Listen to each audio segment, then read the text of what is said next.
آج ہم تو بڑے عیش و عشرت میں بھی ہیں، آپ نے دیکھا ہوگا کہ ہمیں کس چیز کی کمی، ہر چیز تو ہمارے پاس ہے، ہر چیز ایسی اگر ہم روزہ رکھتے ہیں، روزے دار ہیں، تو شام کے ٹائم ہمارے لیے ایسے مشروبات ہوتے. ویسے روزہ فرض کیا گیا تھا کہ پورا دن بھوک برداشت کرے تو اس کو یعنی بھوک کی اس کی کچھ نہ کچھ احساس ہو، لیکن کیا آپ نے دیکھا سحری کے ٹائم اتنا سارا کھا لیتے ہیں، پھر افطاری کے ٹائم اتنا سارا کھا لیتے ہیں. عام دنوں کے علاوہ رمضان کے دن ہم زیادہ کھاتے ہیں. کیا ہے؟ رمضان کے دن میں ہم تو زیادہ کھاتے ہیں، لیکن پھر بھی ہم ناشکر ہیں. حضرت سیدنا عمر بن خطاب رضی اللہ تعالیٰ عنہ نے کہا کہ مجھے پانی پلائے.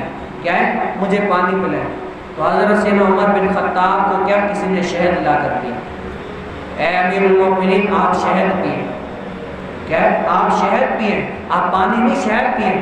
تو حضرت سیدنا امیر المومنین نے کیا وہ گلاس شہد کا ایسے کر کے دیکھا اور پھر دے دیا کسی کو. کہا کہ اس کی لذت جو ہے نا ختم ہو جائے گی، ابھی میں پیوں گا ابھی ختم ہو جائے گی، لیکن اس کا حساب دینا میرے باقی رہ جائے گا.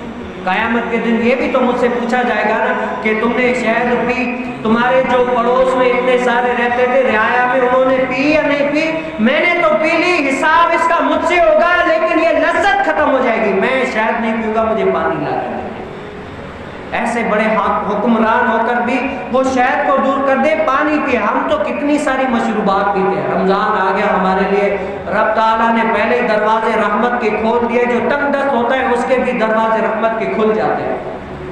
جو غریب سے غریب ہوتا ہے اس کے لیے بھی جو ہے نا شام کے ٹائم افطار کے ٹائم دے ایسی تو رب تعالیٰ برکت، ایسی تو برکت دیتا ہے کہ وہ لانے والا سوچتا ہے کہ پتہ نہیں کہاں سے آ گئے. کیوں؟ رب تعالیٰ کی رحمت شامل ہوتی ہے.